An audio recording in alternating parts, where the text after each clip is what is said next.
The Sony Alpha A9 has quite a job on its hands. While the likes of Fujifilm's X-T2 and Sony's own Alpha A7R II have tempted some pros, particularly studio and landscape photographers, to trade in their DSLR kit, it's been a harder challenge to get sports and action photographers to give up their Canon and Nikon gear.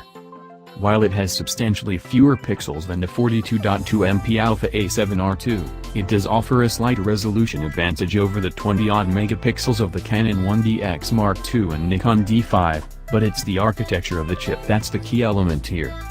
The stacked design means the integrated DRAM memory modules, a high-speed processing circuit and the Bian's X image processing engine are all lined up behind the image sensor.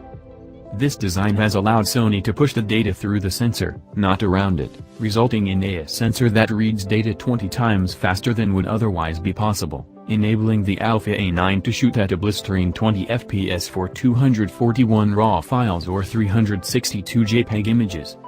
How does that compare to the EOS 1DX Mark II and Nikon D5? Very well, in fact, comfortably beating both the EOS 1DX Mark II's 170 RAW files at 14 FPS and the D5's 200 RAW files at 12 FPS, although if you're planning to hold down the shutter for that long you might want to reevaluate your technique.